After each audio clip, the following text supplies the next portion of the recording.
if I could have your attention, we'll get started. It's my great pleasure to announce our speaker today. It's Dr. James Lloyd, and I'll give you a brief background of his work. He and I have overlapped on projects for several points during our career. So it's really kind of my pleasure to introduce him and that he was in the area. He's at Cornell University right now. He's won their prestigious Educator Award there at Cornell University. Before that, he was a postdoctoral researcher at Caltech. His work is in a variety of fields, but astronomical instrumentation, extrasolar planets, which will be the subject of his talk here today. And he also works in the field familiar to many of us on campus. He works in nanosatellites and small satellites. His appointment at Cornell is a joint appointment with their aerospace engineering. But it's before that, in the Caltech time, that he was at UC Berkeley for his PhD. And prior to that, he was in this period of time between his work at University of New South Wales to get his physics bachelor's degree. And during that time, he worked on a project that I worked on, which was about sending an infrared telescope to the South Pole to measure its characteristics.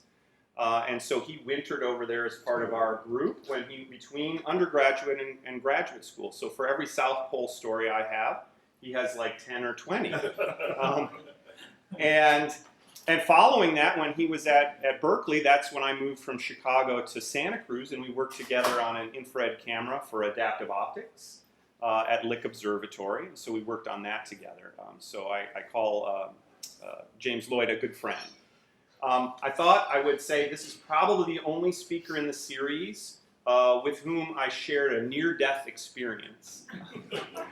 So I was deciding if I should tell the story, and we had recollections. They're basically the same recollection, but it's about taking an instrument that we had built at University of Chicago to a telescope in New Mexico, and we needed to take it ready to go onto the telescope. We had built it up and buttoned it up, and it's cooled to very cold temperatures through liquid nitrogen. So liquid nitrogen, the air around us, cooled down to where it liquefies. So this is a very cold liquid.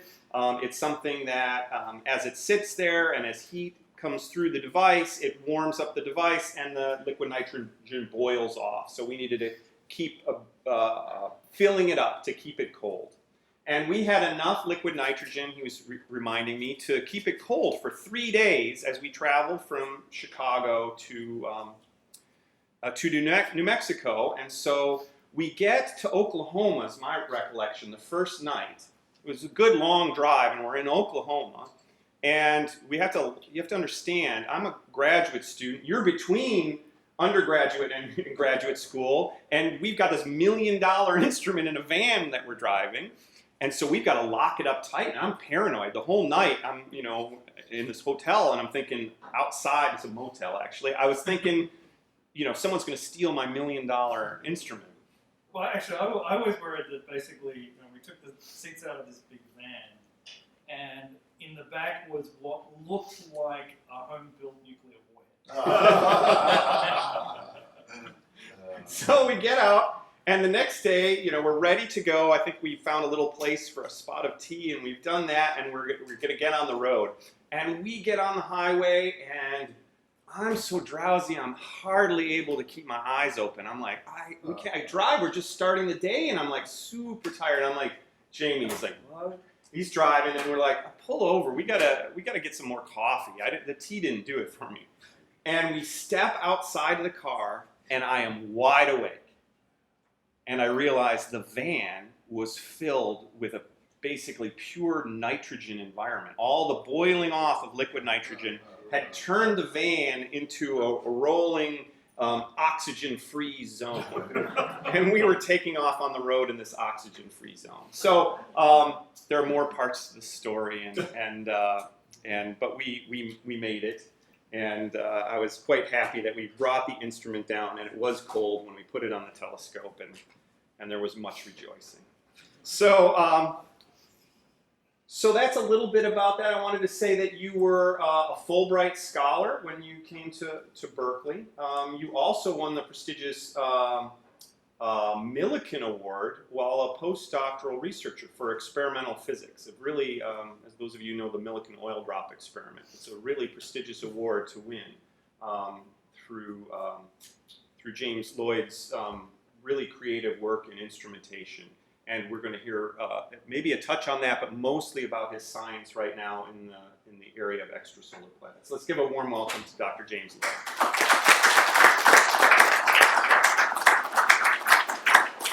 So I was just remembering one of the other moments from that trip was that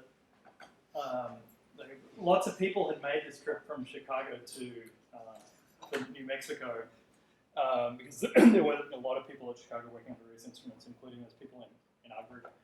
And I don't know whether it was my suggestion or Scott's suggestion, we decided that on this trip that we did together, we would go for a record. And we asked around about who had the speed record. And there were two guys who claimed that they'd done it in 29 hours, and which is average is like 90 miles an hour. So we said, hell with that, we're not going to do that. But we decided the record that was up for grabs was the record for the finest eating. Because you're sort of going down these interstates where it's just chain restaurants. And so we picked out various spots we were going to eat, and there was one, this Italian restaurant on it was in the Texas-New Mexico border that we'd eaten at before. It was okay, but it had this fountain in the middle of the restaurant. It was actually really cool. And so we planned our trip so that we would be there for dinner. And we got there for dinner, and we went into the restaurant, and they were closing up.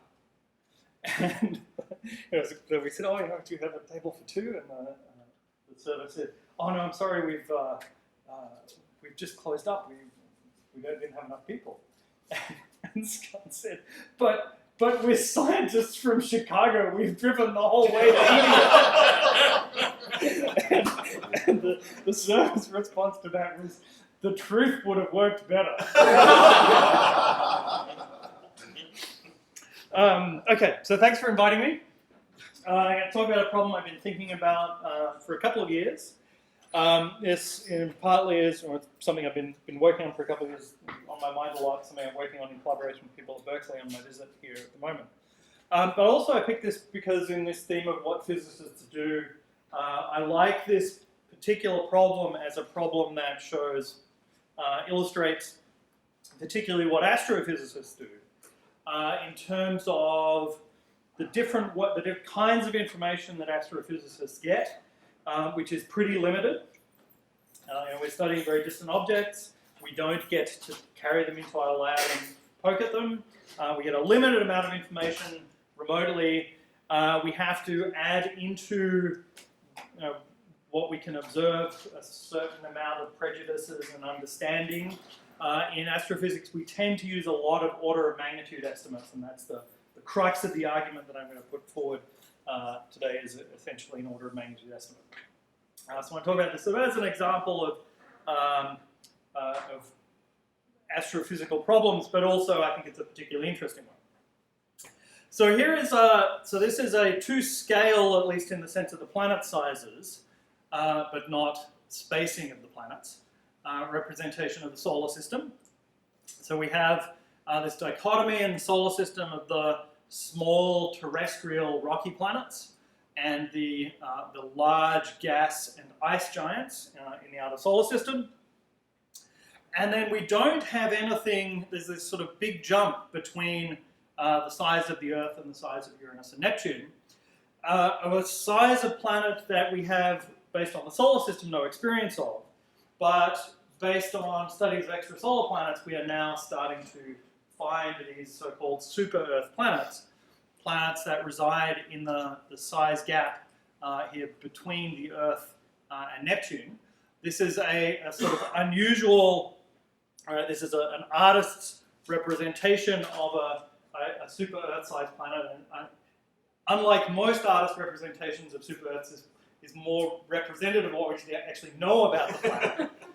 Typically, they have continents and atmospheres and all that sort of thing. We don't really know very much about the planet, but there are pieces of information that we can put together to try and diagnose what the conditions and the composition and the basic physical processes on these super Earth, or, as I'm going to suggest, super Venus planets.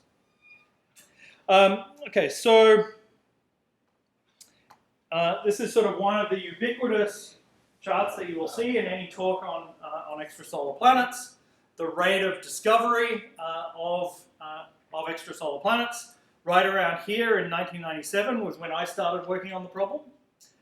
So I sort of look at this and think, wow, isn't this amazing? Right? This is not only something which is there's this rapid phase of discovery, it's something that I have managed to participate in essentially the whole of this phase of discovery during my career, and I'm not even all that old. And there is still more to come. So there's two methods that have dominated the discovery of planets. The radial velocity method, which was sort of the first technique to discover a significant number of planets that were not highly controversial. And then in the last few years, transits have come to dominate. So the radial velocity method uses a precision spectrometer to measure very precisely the wavelength of light emitted by a star and observe the acceleration of the star due to the unseen planet orbiting around the planet, producing a gravitational tug on the star. And the transit method observes the decrease in the brightness of the star as the planet passes in front of it. And so the transit method requires a particular geometry. The radial velocity method requires a very precise spectroscopic technique.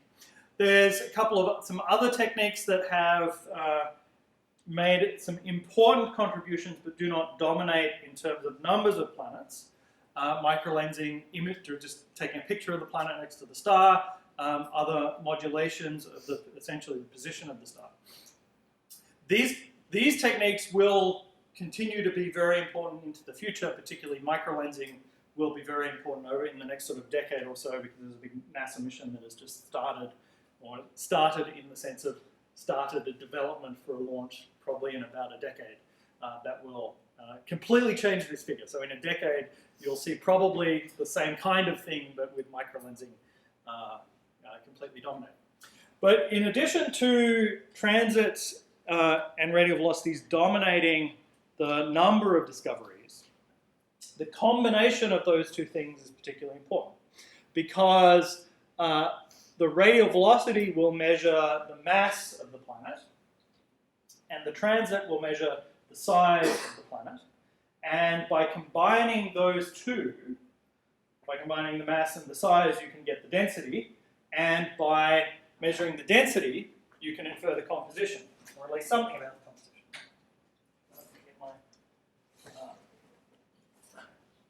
Two objects, which are almost identical. So these are the same size, about the same mass. They're conveniently labeled with their contents, which most objects you might find lying around are not.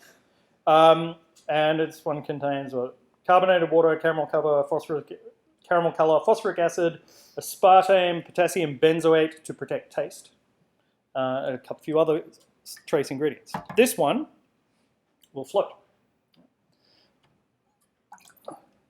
This one contains almost exactly the same things, except it also contains high fructose corn syrup.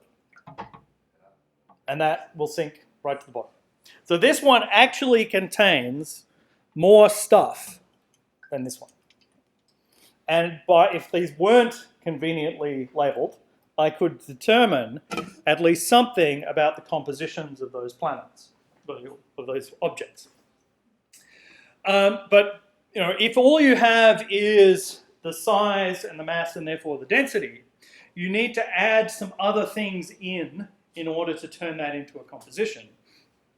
And that essentially, in the context of inferring the composition of planets, that is basically we add in some of our prejudices. Those prejudices are informed.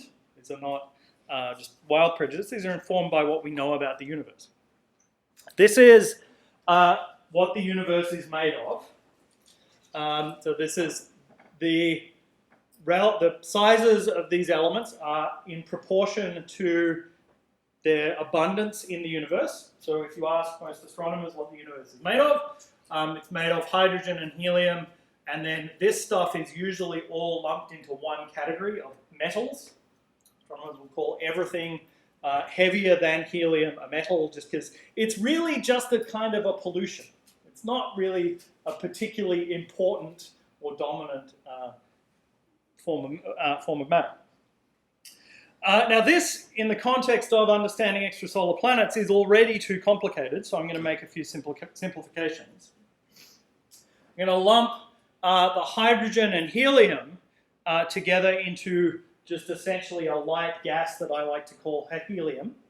Just a cosmic abundance composition, 25% helium, 75% hydrogen. There's a small amount of hydrogen combines with carbon, nitrogen, and oxygen to form essentially what we call ices. So methane ice, ammonia ice, and water ice are the ices that are abundant in interplanetary space and particularly in the outer parts of the solar system. Then, so a little bit like some hydrogen goes in with the ices to essentially as a glue, a little bit of the oxygen goes in to glue particularly silicon into silicate rock, along with the magnesium and potassium and sulfur. And so there's this ingredient that planets are made out of that is more or less rock, as you would find walking around on the Earth. That's comprised mostly of magnesium, silicon, and oxygen. And then there's the final ingredient for making extrasolar planets of iron, which in the case of the Earth, the iron is largely sequestered in the core of the Earth. There's some in the mantle and the crust, but the core of the Earth is predominantly iron because the iron is very dense, sinks to the interior when the Earth differentiates.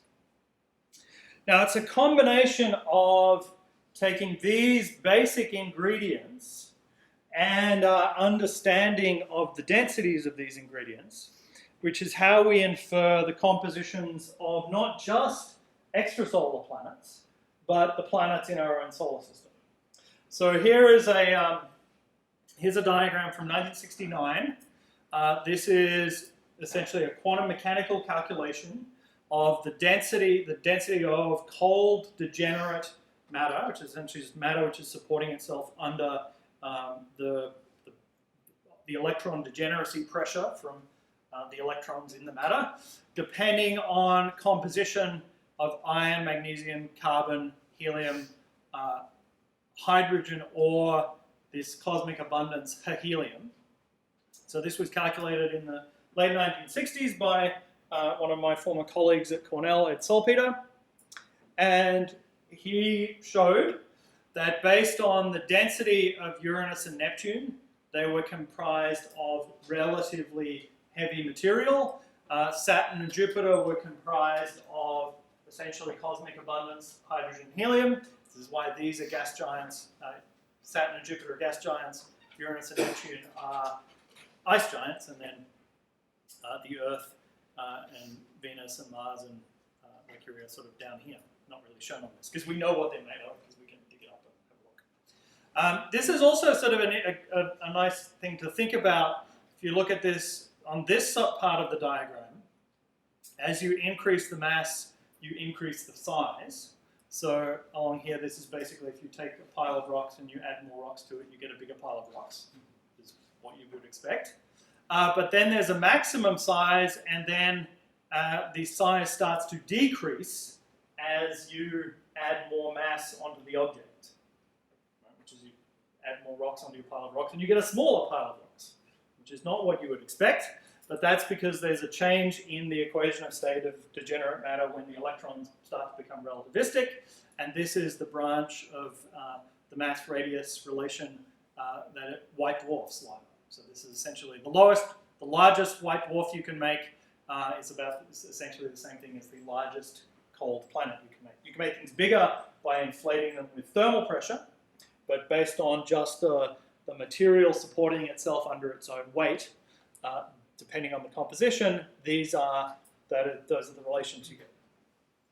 So this was how this was done in the 1960s for planets in the solar system. This is a somewhat old figure, but it basically illustrates the point. If you look at a more modern one, it will have lots and lots and lots of points on it from various extrasolar planets.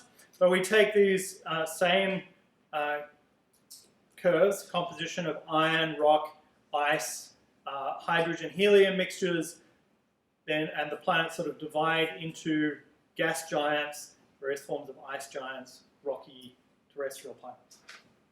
Okay, so that's sort of the basic background on composition of extrasolar planets. And I want to take a minute talking about the habitable zone. So any discussion of extrasolar planets always jumps to the question of, well, is this some planet that I can get on a spaceship and go and visit? Might there be somebody there that I could talk to? Might there be life out there in the universe somewhere? And so a lot of the searches for extrasolar planets and the things that people are focusing on is very much framed by this habitable zone question. And so this is a reasonably recent depiction of a fairly old concept from the early 1990s, that there's this zone of habitability where a planet has to be just the right distance from its star to have the right temperature for the conditions of liquid water. So here is the Earth in the habitable zone of a sun-like star. Mars is sort of right at the outer edge of the habitable zone, but the reasons that it's not habitable are largely attributed to the fact that it was too small and lacked a magnetic field to hold onto its atmosphere. Venus and Mercury are not habitable because they are too close to the star, too hot. Then if you go to a star which has lower mass, that star will also be lower luminosity, smaller size. And so the distance that you have to be from the star to be at the same temperature as the Earth moves in. And so this habitable zone around smaller, lower mass stars is closer in to the star. Now these two boundaries of the habitable zone, this outer boundary is defined usually by the condensation of CO2 in the atmosphere, which produces very high albedo clouds, reflects a lot of radiation to space, and so once an atmosphere gets cold enough that CO2 clouds form, it starts reflecting a lot of radiation to space. That makes the atmosphere colder, and so atmospheres on this side, the outer side of this line, will collapse because they'll get too cold. And then this inner boundary of the habitable zone is defined by what's called the runaway greenhouse effect. And so I'll spend a minute explaining what that is. So the runaway greenhouse effect occurs because there is a relationship between the temperature of the surface temperature of a planet and the partial pressure of any liquids that are on the surface of that planet. So if you take a planet like the Earth and you increase the temperature of the surface, that will increase the amount of energy that the planet will radiate back out into space, just because of blackbody radiation, the hotter surface will radiate more. But what it will also do is increase the amount of water vapor in the atmosphere. Just because the water gets hotter, the partial pressure of the water increases. The additional water vapor in the atmosphere will absorb some of that thermal radiation that the surface is radiating because it's hotter. And so as long as the amount of outgoing radiation, this is the outgoing long-wave radiation, or called OLR, in the context of the atmospheric calculations, as long as that increases when you increase the surface temperature, then the atmosphere can basically be stable. Because if the surface heats up, it will cool down again. But there's a limit at which point the increase in the opacity of the atmosphere because of the additional water vapor inhibits the radiation from the surface going to space, and that produces this limit in the amount of radiation that the surface of the planet can get out of the atmosphere and into space. And so what happens is, if you dial up the amount of radiation onto the surface, once you hit this limit, the atmosphere is optically thick to radiation leaving to space, not at the surface, but in part of the atmosphere. So that means is that the surface temperature is independent of how much radiation is going to space. So the surface temperature can get hotter, and the surface of the planet will not cool down at all.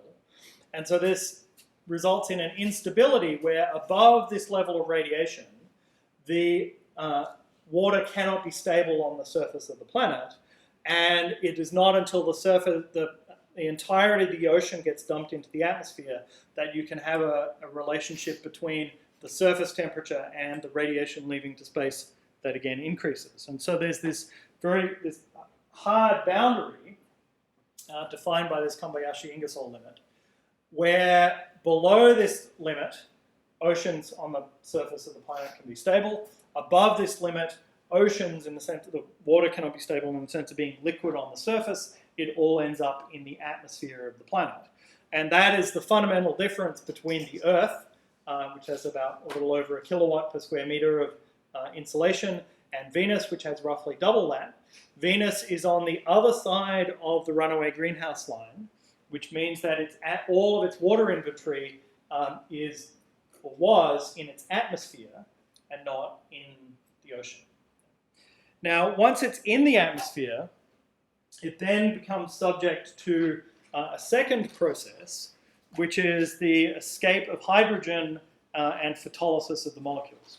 So Venus, we believe, once had roughly the same amount of water as the Earth, but because that water was in the atmosphere, not on the surface, the ultraviolet radiation from the sun hits the molecules. The molecules get dissociated, which leaves hydrogen and oxygen. It's mostly the water.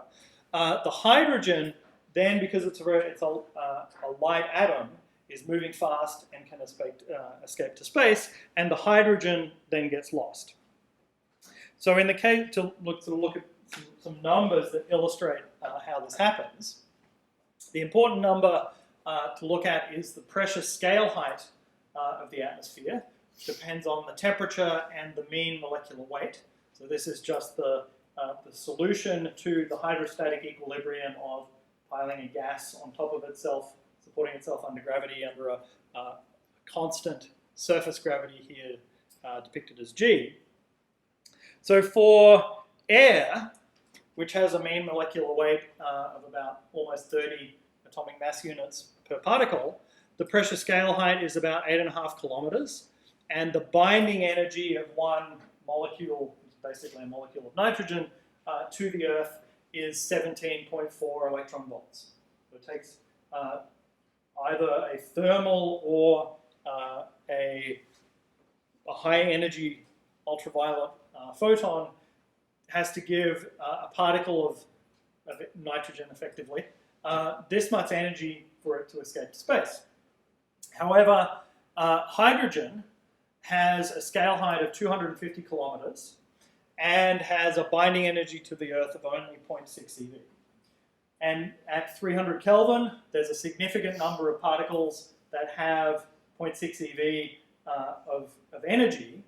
And when you take hydrogen, if you take hydrogen and allow it to diffuse through air, the 250 kilometers causes the outer part of the atmosphere to become enriched in hydrogen. The lower part, the heavier stuff sinks, the lighter stuff rises unless you mix it up. And so the upper parts of the atmosphere, the hydrogen diffuses out and puffs up into this very high scale height, which has a significant fraction of the particles which have escape energy. And so if you look at the outer parts of the Earth's atmosphere, it's in fact comprised of this very extended envelope of hydrogen, which is continuously being lost to space after it's photolyzed by ultraviolet radiation from the sun. So this is an image of the Earth in the Lyman alpha line of atomic hydrogen. And this extended geocorona of hydrogen extends out essentially until the gas gets blown away by the solar wind. Now, so the Earth is subject to this hydrogen loss continuously, but because the water, as it rises through the atmosphere, gets colder and then freezes out and rains back to the surface, the Earth's water and hydrogen inventory is secure, whereas Venus's was not. So Venus and the Earth have a very similar amount of hydrogen loss, but because Venus was in a runaway greenhouse state, the hydrogen was all of the hydrogen that was once in the water was lost, and so Venus now has, instead of an atmosphere comprised of the kinds of molecules we have on the Earth, has an atmosphere which is almost entirely CO2. And Venus has 90 bars of carbon dioxide. And that is left over from the hydrogen loss from water and methane ice. And there's a little bit of nitrogen left over from the ammonia ice. Okay. All right, so that's the inner edge of the habitable zone, the runaway greenhouse, the photolysis of hydrogen. Now, there's been a lot of interest, particularly in focusing on this part of this diagram, this habitable zone of low mass stars, for several reasons that I'm going to highlight here. So one is that if you look at the acceleration that is produced by a planet orbiting a star, that increases as you go to a lower mass star, and it increases as you go, if your planet is closer to the star. So basically, from gravity, the force of gravity is proportional to mass, it's proportional to 1 over the distance squared. So close to the star, more massive planet gives you a larger acceleration. And so if you want to find low mass planets, like say a habitable Earth-like planet, and you can measure accelerations or changes in velocity of a meter per second, then down in this part of the diagram is where you have to look. Up here, the Earth introduces a radial velocity acceleration onto the Sun of 9 centimeters per second over the course of a year. That's well beyond what can be measured. Roughly a meter per second, or a little bit better in the best circumstances, can be done. So a one Earth mass planet can be found in this part of this diagram. Similarly, as you go to a smaller star, the depth of a transit when the planet passes in front of the star increases. And so this is a line that shows a transit depth of a part in 1,000, which is not terribly difficult to measure. So for stars smaller than about 0.3 times the radius of the Sun, a 1 Earth radius planet produces a transit depth that is not too difficult to measure. And then finally, planets out here take a very long time to orbit. Planets closer in will orbit more quickly. And so if you want to get your project done in the grant funding or graduate student life cycle, you want to be working again in this part of the diagram. If you're out here, you're lucky that you're going to get anything done in your entire lifetime. So all of these arrows are just sort of pointing down to this being the sweet spot of where we might be able to find habitable planets in the shortest time. And so there's been an enormous amount of focus on this part of this diagram. It's also the case that although most of the stars that have been studied for extrasolar planets have been stars like the Sun for a variety of reasons, partly just anthropocentric, focusing on stars like the Sun, partly those stars are also more amenable for studying because they're brighter. But stars like the Sun are comparatively rare. These stars, these low mass stars, are actually by a large margin the most common stars in the universe. So this is a histogram of the masses of stars in the solar neighborhood within 10 parsecs, roughly 30 light years. And about 80% of the stars in the solar neighborhood are stars less massive than about half the mass of the Sun, the so-called red dwarf or M dwarf stars. The density of stars like the Sun is relatively low. So So searching for planets around low mass stars is very favorable for being able to find small, low mass planets in the habitable zone, and the universe is filled with these stars. And so that's led to a lot of effort focusing on searching for planets around those kinds of stars. And that brings me to one particular planet that I want to focus on. It's a planet which is creatively named GJ1214b, because that's how we name these things. And this planet, when it was discovered, was sort of the first planet that had been found, not exactly in that habitable zone, but getting close, that low mass star habitable zone, but getting close to it. And then comparing it to these mass-radius relations of these various compositions. So here is the pure hydrogen-helium composition. Here is a composition which is fairly similar to the ice giants. Here is a composition which is fairly similar to the Earth. Here's the Earth. Here are the ice giants. It sort of sits in this rather interesting place, which is unlike any of the planets that we have in the solar system, but also not exactly of a composition that you might imagine you can make a planet out of. Right? Like the reason that we always believed that the reason that we had this dichotomy in the solar system of the terrestrial planets and the ice and gas giants is that you basically have these two ingredients. You have three ingredients. You have rock, you have ice, and you have gas. And you can make those in various mixtures. This planet sort of sits at a mixture which can't have very much gas in it at all, because that would make it lower density. It can't have very much rock in it at all. It almost sits on the relation which is pure ice, but not quite. And so explaining this planet has remained a little bit of a challenge. Here is from the press release, NASA press release related to this planet is a depiction of what it was thought to be made of at the time of this discovery, which was some rock and iron core, which is basically impossible to make a planet without, we think. A large volume of water, because you need that large volume of water to make up, or ices, to make up a significant fraction of the planet. But then it still needs this hydrogen and helium envelope to get the density just right. You have to add this little whiff of hydrogen and helium in order to make it, to get the density right. Now, that's actually a problem. And that's the reason there's a question mark here on this press release image, is that the hydrogen and helium, for the same reason that the hydrogen and helium is not stable on the outer parts of the Earth's atmosphere, this hydrogen and helium is not stable on the outer parts of this planet's atmosphere.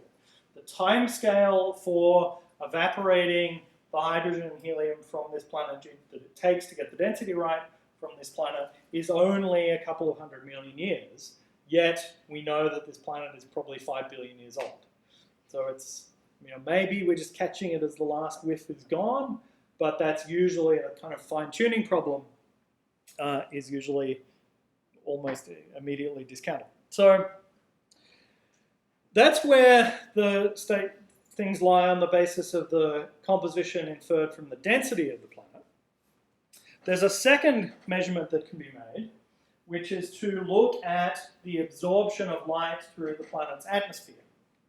So if you have your telescope over here and you're seeing the planet pass in front of the star, there'll be some of the light will hit essentially the opaque bulk radius of the planet, which is what causes the transit. But there's a certain amount of light that will pass through the planet's atmosphere. Now, at wavelengths where the atmosphere is transparent, you will see a planet which is of the size of the sort of the bulk surface of the planet, in some sense. But at some wavelengths, the atmosphere will be opaque, and you will see a planet that appears to be larger. And that amount is fairly small, but what it depends on is the scale height of the atmosphere. So a couple of scale heights of the atmosphere will be enough at a wavelength where the atmosphere is opaque to make the planet appear larger. So by studying the apparent size of the planet as a function of wavelength, you can infer two things: the composition of the atmosphere, based on what wavelength the atmosphere is absorbing at, but also the size of the atmosphere, so essentially the scale height of the atmosphere. And if you remember back to the scale heights of hydrogen on the Earth, the scale height for a mean molecular weight of 1 is 30 times larger than the scale height for the mean molecular weight of 30. So that's a very large difference in the area that the atmosphere will present when the planet passes in front of the star. So here's the data. This is a measurement using a spectrometer on the Hubble Space Telescope, about a dozen orbits or so, of looking at the spectrum of the star in and out of transit, seeing how much light is absorbed at the various wavelengths. So these black points are the measurements.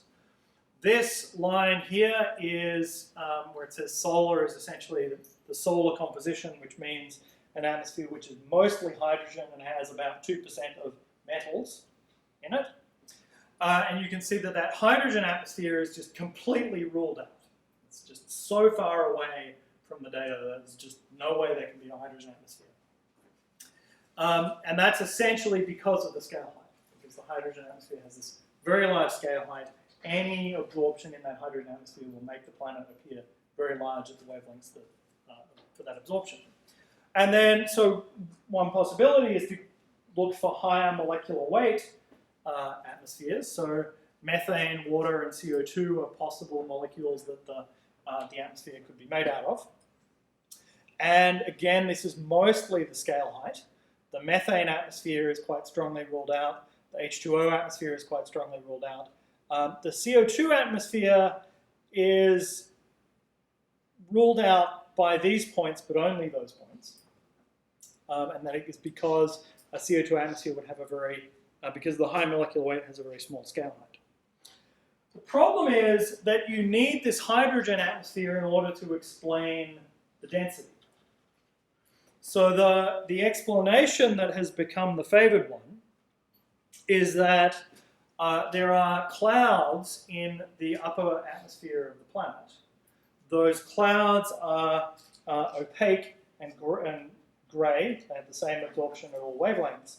And so if you put those clouds at a very high altitude, which in this case is 10 microbar, then you can make the absorption spectrum very flat. There's no reason to believe that those clouds are there. We don't know what they're made out of. We don't know how to get micron-sized particles levitated up to 10 microbar, but that would explain all of the observations, and so that's sort of become the default interpretation. All right. So to steer you into what I think is a different interpretation, I'm going to go into again, an order of magnitude estimate. So I want to remind you, which many of you probably know, that essentially the way in which we came to the conclusion that the sun was fusing hydrogen into helium was through a process of elimination, of eliminating all of the other possibilities. So the first order of magnitude estimate you can come up with for an energy source for the sun is chemical energy. And if you do that, you get about 6,000 years as the possible lifetime for the sun. In the 1800s, Kelvin and Helmholtz recognized that the Earth was clearly more than 6,000 years old, and so the sun needed some other energy source, and they suggested gravitational energy, that as the sun is radiating away, the gas can be collapsing. The sun has a fairly high, has quite strong gravity. If you were to drop one hydrogen atom into the sun, you get about 2 kiloelectron volts of energy out from going into that potential well. It's a pretty deep potential well. You can power the luminosity of the sun for about 30 million years based on the gravitational contraction. But then once it was recognized that the Earth was a lot more than 30 million years old, that idea had to go out the window, and it was Eddington who said, well, if the sun were to convert hydrogen into helium, the mass difference, this was shortly after Einstein's theory of relativity, the E equals mc squared with different mass difference between hydrogen and helium would give you enough energy to power the luminosity of the sun. And this Kelvin-Helmholtz timescale comes from the binding energy of the sun and the luminosity of the sun, and is roughly 30 million years for the sun. But if you look at this, it depends on the mass of the star and the size of the star. And as you go to a lower mass star, you get a smaller reservoir of energy. But as the star gets smaller and lower luminosity, you get a longer Kelvin-Helmholtz timescale. And so for a star, these low mass stars down in that corner of the habitable zone where all those arrows were pointing, when you put these numbers in, because they're low luminosity, which is why the habitable zone gets close, this number gets much larger.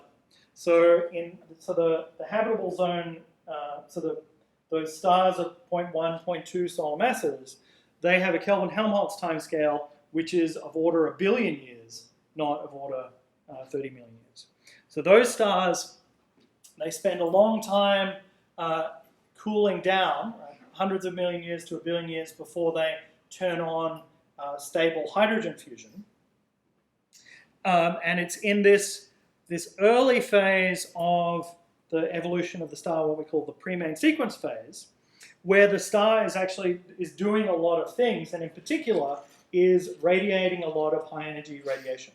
So stars, these low mass stars in this pre-main sequence contraction phase, they are more luminous than when they're in their main sequence, and they also radiate roughly 1,000th of their luminosity in the form of high energy ultraviolet and X-ray photons that can dissociate molecules. Okay. So if you put that together and ask the question, if I had one of these planets orbiting around a low mass star in this Kelvin-Helmholtz contraction phase, right, this is going to be some planet that I've measured the size of through a transit. The fact that it has a transit means that it's a reasonably large planet and is close enough to its star. So here is the radius of the planet. Here is the semi-major axis, the planet from the star. There's a certain amount of the luminosity of the star which is intercepted by the planet, and there's a fraction of that luminosity which is radiated in the form of energetic particles that can cause hydrogen to escape. And I can estimate what is the total dose of radiation that my planet will have received over this Kelvin-Helmholtz timescale of the early evolution of the star. Now, that estimate basically breaks down into this term here, which is the binding energy of the star, which, as I said, is quite a large number, a couple of kiloelectron volts per hydrogen atom, and the cross-section of the planet of how much of the radiation from the star the planet intercepted. Now, if you look at these, if you sort of work in extrasolar planets, some of these will be familiar. In particular, this factor here, the radius of the planet to the semi-major axis, that turns out to be the transit probability. This is a geometric probability of the planet lining up to the star. Then there's this depth factor here, the radius of the planet to the radius of the star, and then a mass ratio. And each of these essentially corresponds to one of those arrows on that diagram that I showed you. Right? The probability of the transit depth, here being close into the star, the transit depth, and looking for low mass planets. And the scaling of all of these say that when you find planets in this region, they will have had a very large dosage of high energy ultraviolet radiation that will have lost a lot of hydrogen and helium. And so if you put the numbers into that expression for how much radiation this planet GJ1214b will have received, how much hydrogen could have been photolyzed and ejected from the planet, the answer turns out to be roughly 11% of the planet if it had been comprised of hydrogen and helium light elements would have been lost to space in the early lifetime, or the first billion years or so of the star. So even if you were to make this planet purely out of H2O, which is one of the ways that you can almost get the density right, all of the hydrogen should have been gone. So the proposition that I am working with is that, well, that's what happened. That actually you did have some planet that was rich in hydrogen and helium and ices and so on, something like a Neptune, but then it was completely dehydrogenated by losing all of the hydrogen to space. If you did that, and you started out with roughly the solar abundance of carbon, nitrogen, and oxygen in the form of these cosmic ices, you would get a planet which has some composition that looks a bit like this. Has a silicon and iron core and some big envelope that comprises mostly CO2. So at this point, last couple of minutes, I'm going to introduce my PowerPoint speculatometer, because I'm going to say a few more things that are getting a little bit further and further into speculation. And so I don't want to mislead you as to what is, how established things are. So this is a plausible explanation for both the density and the atmospheric absorption spectrum. So I've been working with a collaborator, Repi Humbert, at the University of Oxford, to calculate some mass-radius relations for super-Venus CO2-dominated planets. Our first attempt at this, we nailed it. We got the mass-radius relation to go right through the error bars for the planet. However, this was a very simplistic calculation. We assumed pure CO2 with no iron core. We had to make it isothermal because we didn't know the temperature profile into the planet. So we decided to make the calculation better. That was a huge mistake, because once we made the calculation better, it stopped working. We still know that this better calculation is also wrong, because our CO2 gets denser than rock in the interior of the planet. That can't possibly be right. That just means that we are using an equation of state for CO2 that we got out of the literature, which nobody has ever tested at the appropriate temperatures and pressures, because nobody else would have a reason to worry about it, and the equation of state is clearly too dense. So we're now trying to do a better calculation, and I have some hope that this will turn out to be the answer. Now the final thing I want to finish on is that, this sounds pretty bad for habitable planets in that exciting corner of envelopes, because it basically says they will all have been thoroughly Venusized. So the dosage that this planet GJ1214b has had of ultraviolet radiation is 1,000,000 times larger than the dose that Venus has had in the age of the solar system. So that's how much all the hydrogen is just going to be thoroughly scrubbed away from all the molecules and just evaporate. But if that's true, then you probably will end up with planets that have a lot of CO2. And if you take a Venus-like planet and you cool it down, the CO2 can condense out into an ocean. And it condenses out on this CO2 condensation line, the outer edge of the water vapor habitable zone. And so there is essentially a habitable zone for liquid CO2 planets that begins at the outer edge of the water habitable zone and continues to a point that I don't really know where it stops. And because you have a lot of CO2, you're going to have a very strong greenhouse effect. So this habitable zone could be very large. This process could be universal, because the energetics say that these kinds of stars will eject a lot of hydrogen from the atmospheres of the planets that orbit around them. And so this does actually give rise to the possibility, because this process might be common and because these M-dwarf stars are so common, that the most common liquid in the universe could well be liquid CO2, not liquid water. So with that, I have reached the point of endangering the safety of my speculatometer, and so I'll thank you for your time.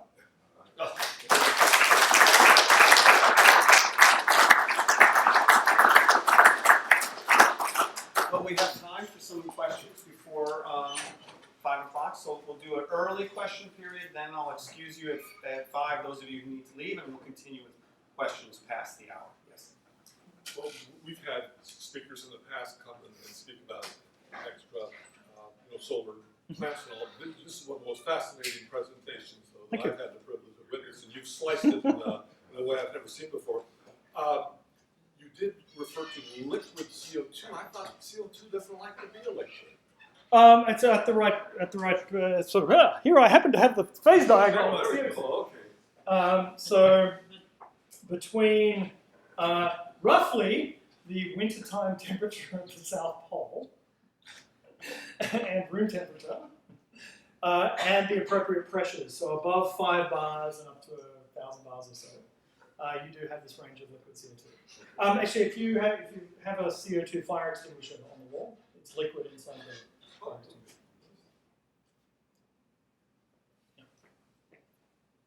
So with finding things like sort of super-Jupiters close to stars, the idea perhaps they migrated in from further out, what sort of effects would planetary migration have on the possibility of smaller stars like this and these kind of interactions? So I think, in terms of the basic story, everything I'm telling is everything I'm talking about is referring to the low mass stars.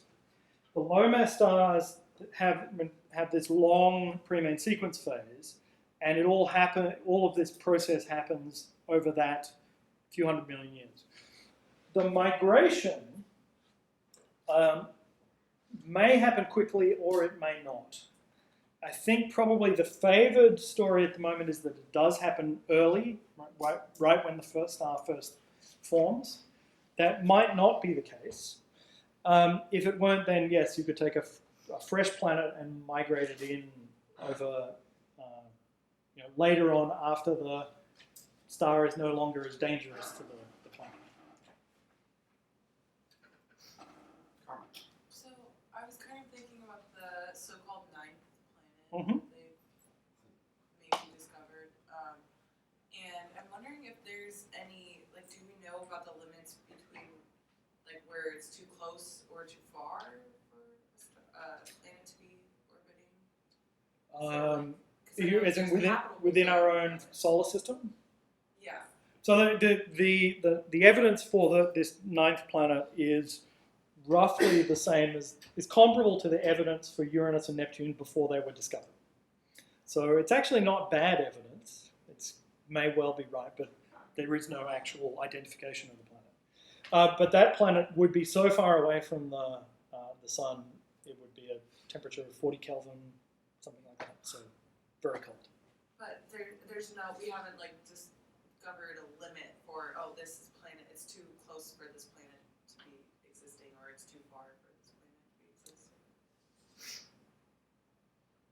Because I know there's some planets that don't even have stars that they're orbiting. Yes. Planets can get so far away from their star that they just end up in and that just hasn't happened to this theoretical planet. No. How do we see those planets that are out in the middle of nowhere? The free floating ones? Yeah. So there's 2 lines of evidence for them. One is microlensing. So and I can go into more detail, but I'm just going to, for the moment, say microlensing. And the microlensing evidence is reasonably good if it is as solid as it's presented to be. Then the abundance of these free-floating planets is quite large. There's some skepticism that maybe it's not perfect, and maybe there's also that microlensing doesn't really distinguish all that well between a planet which is genuinely free-floating and one which is actually just a really, really, really long way away from its star.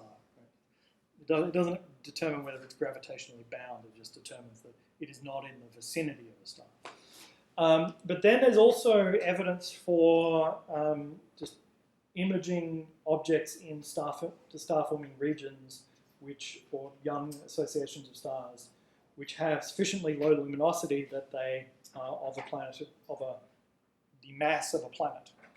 Whether those objects formed around a star like a planet or just formed out of a collapsing cloud of gas on their own, like a star, is not clear. All right, let's thank our speaker again.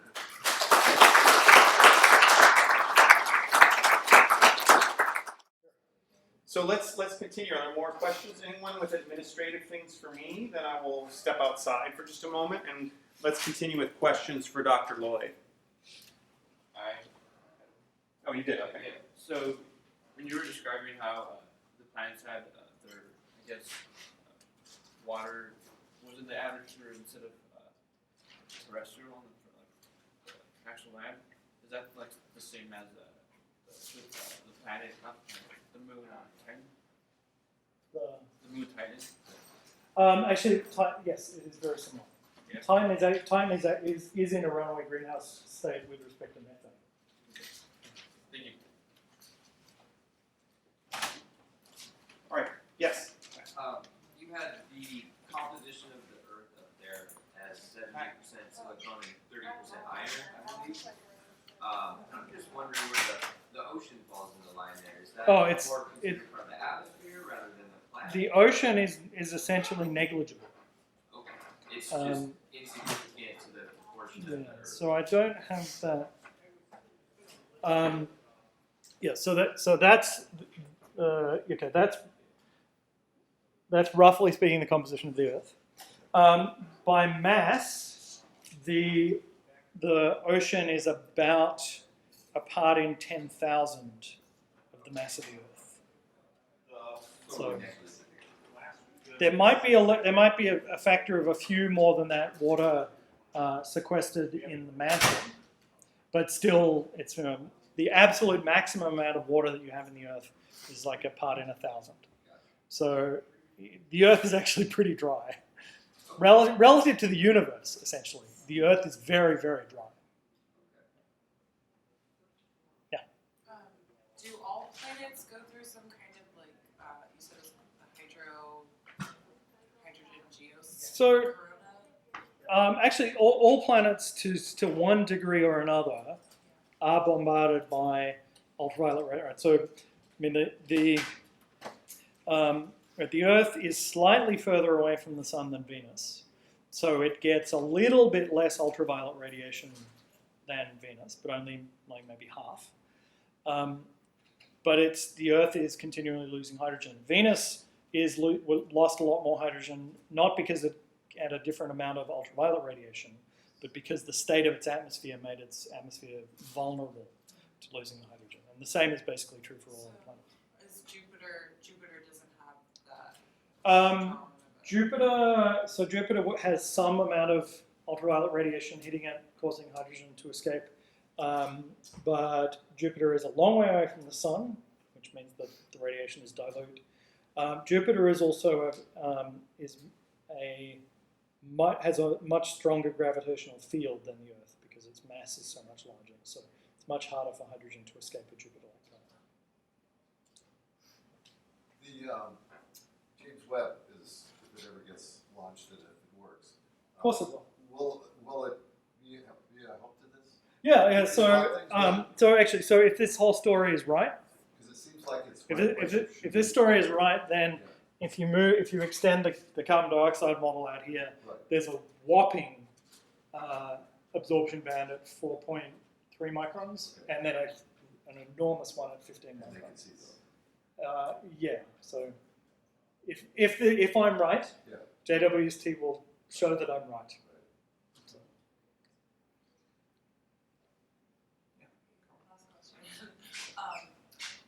This might sound silly to someone that knows a lot about astronomy, but is it possible to have a planet that's a sun or a star that's too small to have actual planets orbiting it? Like maybe they have like Pluto-sized planets. no, there does not appear to be any. I mean, there are objects that look like they're basically planets around objects that are too small to be called stars. So there does not seem to be any lower limit.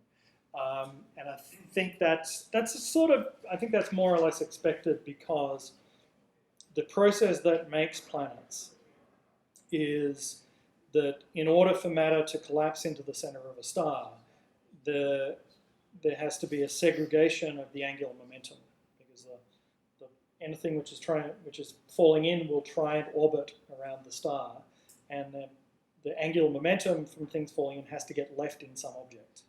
And so I think that's basically why planets are universal, is because angular momentum is universal, and you can't make a star without there being somewhere that the angular momentum ended up. How far away is the nearest exoplanet, and are there any The nearest known one, or Yeah, the sure. nearest? nearest known exoplanet? I- Are actually, there I- any kind of preliminary plans for getting a Don't probe know. in There that was some direction? press recently about the nearest one, 10 light years or something. That's not bad. There is almost certainly a closer unknown one. Okay. We just haven't seen it yet. Karina, you had a question? Sorry if this is outside of your realm, but I was just wondering if this sort of thing is applicable to looking for signs of habitability potentially, or habitatedness. Yeah, I think it is, and I would say probably the biggest message that I take from looking at this is that if we try and look for habitability by looking for planets that look just like us, we will probably not succeed. But that's not the same thing as, it is entirely possible that life can exist in liquid CO2. If life can exist in liquid CO2, and if this whole story about liquid CO2 being really common, then maybe liquid CO2 life is the most common life in the universe. So I think that probably what we need to do in order to find life is not go and look for life. It's to explore everything we can about the universe, and if it's there, we will not miss it. If you land anywhere on the Earth, you're going to get eaten by something. So it's actually, once you end up looking in the right, when you end up doing the right thing, you're not going to miss life. It will jump out and eat you probably. What are the characteristics of liquid CO2? In what respect? Oh, does it expand or contract as temperatures go up and down, if it freezes, and those kind of things? It's, in terms of its physical characteristics, it's not all that different from water. It's transparent. Is it transparent? Yeah, good question. It depends on what wavelength you're in. Fair enough. So conceivably, you could have a ecosystem where animals are breathing in and having Absolutely. blood and all of this running through them. Yep. Fascinating. I think I heard the cracking of the speculatometer. All right, let's thank you, Dr. Lloyd.